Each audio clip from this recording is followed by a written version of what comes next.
శేఖర్ భాష ఒకసారి మీ దగ్గరికి వచ్చే ప్రయత్నం చేస్తున్నాను. చాలా కేసెస్ మీరు చూస్తుంటారు, బీయింగ్ యాజ్ అన్ ఆర్జే కావచ్చు, లేకపోతే చాలా ఇష్యూస్లో మీరు వాటిని టేకప్ చేస్తూ వాటి గురించి గళ వినిపించే ప్రయత్నం చేస్తూ ఉంటారు. గౌతమి బయటకు వచ్చిన సందర్భం చూసారు మీరు, మహేష్కి సంబంధించి మాట్లాడిన సందర్భం కొద్దిసేపటి క్రితం. అసలు వాళ్ళ ఆ పెళ్లి సందర్భంలోనే తప్పు జరిగిందా అని క్వశ్చన్ రైస్ అయితే మీరేమంటారు? సార్, తప్పు ఎవరు జరిగింది, ఎలా జరిగింది అనేది పక్కన, నాకు ఇప్పుడు జరగాల్సింది ఏంటి అనే దాని గురించి ఒకటే మాట చెప్తాను సార్. చెప్పండి. ఒకటి, ఆయన రైటా ఈవిడ రైటా అనేది కాదు. ఇప్పుడు నేను నిజంగా నాకు న్యాయం ఎవరికైనా కావాలంటే ఆ బుజ్జి బంగారు బాబు, వాడు ఎంత క్యూట్ గా ఎంత ముద్దుగా ఉన్నాడు సార్. వాడికి తండ్రి ఎలా చేస్తాడు? వాడి హక్కు కదా. తల్లి ఎలాగో ఉంటారు, తండ్రి కూడా తల్లి పాలు ఎంత ముఖ్యమో తండ్రి పాలన కూడా అంతే ముఖ్యం. వాడికి 2 ఏళ్ళు అవుతుంది ఇప్పుడు నవంబర్కి ఆ బుజ్జి బుడతడికి. వాడికి తండ్రిని చూపించకుండా, సరే వాడికి తెలియదు, వాడు నాన్న కావాలని అడిగి ఇది కూడా లేదు, కొన్నాళ్ళు పోతే వాడు కూడా తండ్రి అనే విషయం కూడా మర్చిపోతారు పిల్లలు.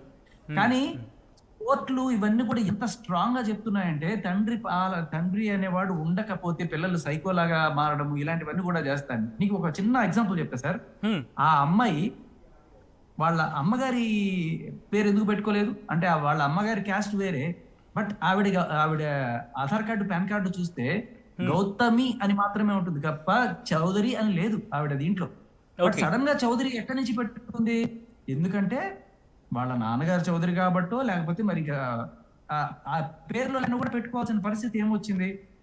సరే మా నాన్న క్యాస్ట్ నాకు వస్తుంది అని చెప్పి అనుకున్నప్పుడు, ఈ పిల్లవాడికి కూడా వాళ్ళ నాన్నకి సంబంధించి ఉండాలి కదా. ఆవిడికి మాత్రమేనా వాళ్ళ నాన్న? ఈ పిల్లవాడికి కూడా వాళ్ళ నాన్నే కదా. రేపు ఎవరికైనా సరే సార్, ఇప్పుడు ఒక 2-3 ఏళ్ళు 5 ఏళ్ళు దాకా తల్లి ఇది ఉంటుంది. రేపు పెద్ద అయిన తర్వాత ఎవరికైనా సరే మా నాన్న ఇదిరా అని చెప్పి కాలర్ వేసుకుని తిరిగే ఇదే కదా. ఎక్కడ పోయినా సన్ ఆఫ్ సోహంసో అని అడుగుతారు కదా. అవును, అది ఆవిడికి తెలీదా? ఎందుకంటే ఆవిడకి బాగా తెలుసు అందరికన్నా. ఎందుకంటే ఆవిడ చౌదరిని పెట్టుకుంది కాబట్టి పేరు వెనకాల. నిజంగా పాన్ కార్డులో ఆధార్ కార్డులో లేకపోయినా కూడా మరి ఆవిడికి తెలిసిన ఆవిడే తండ్రిని ఎలా దూరం చేస్తుంది ఆ పిల్లవాడికి. ఎన్నాళ్ళు అయిందో నాకు తెలియదు సార్. చూచాక 2 నెలలు అనుకుంటున్నాను, లేకపోతే 3 నెలలు అనుకుంటున్నాను. ఆ తండ్రి పడే వేదన మామూలుగా ఉండదు. నేను చెప్తున్నా కదా, ఎంత దారుణమైన. శేఖర్ భాష అక్కడ గౌతమి వెర్షన్ ఏంటంటే, శేఖర్ భాష గౌతమి వెర్షన్ ఏంటంటే, అక్కడ ఇటు తండ్రిగా కొన్ని రోజు వచ్చేవాడు, రోజు విడిపోయిన తర్వాత కూడా వచ్చేవాడు, మాట్లాడేవాడు. కానీ కొద్ది రోజులుగా అది కూడా దూరం అయిపోయింది, పిల్లాన్ని కూడా పట్టించుకోవట్లేదు అనేది గౌతమి వెర్షన్. నేను ఇప్పుడు వాళ్ళ అమ్మాయి బయటకు వచ్చినప్పుడు ఒకటే మాట అడుగుతుంది, నాకు ఏం అక్కర్లేదండి, వాళ్ళ ఆస్తి అక్కర్లేదు, నాకు అంతస్తు అక్కర్లేదు, ఏం అక్కర్లేదు, నాకు డైవర్స్ ఇప్పించండి మరో అని అడిగితే, నేను మరి ఎందుకు వీళ్ళు డైవర్స్ ఇవ్వట్లేదు, ఆ అమ్మాయి డైవర్స్ ఇవ్వకుండా ఏమైనా హెరాస్ చేస్తున్నారా పాపం అని చెప్పాడు. ఆల్రెడీ వాళ్ళు డైవర్స్ నోటీస్ ఫైల్ చేశారు. ద డేట్ సార్ అడిగినా చెప్తారేమో, బట్ దాంట్లో చాలా క్లియర్ కట్ గా వాళ్ళు మెన్షన్ చేసింది ఏంటంటే, పిల్లాడిని తీసుకెళ్లిపోయి నాకు చూపించకుండా, పిల్లాడు కావాలంటే ఆస్తి మొత్తం నా పేరు మీద రాయి అని చెప్పి అలా బేరసారాలు మాట్లాడుతున్నారు.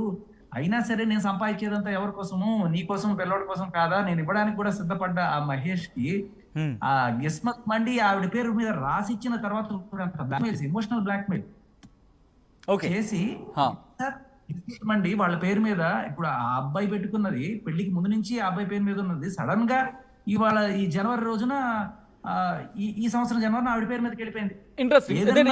ఈ పాయింట్కి వస్తా ఒక్కసారి. మీరు ఆ గిస్మత్ మండికి సంబంధించి పాయింట్ తీసుకొచ్చారు కాబట్టి, ఇందులో ఆఫ్ ద రికార్డ్ లో మాట్లాడుకున్నప్పుడు కొన్ని అంశాలను బాబు గారు ఎక్స్ప్లెయిన్ చేసే ప్రయత్నం చేశారు. అసలు గిస్మత్ మండి ఎందుకంటే దాని చుట్టూ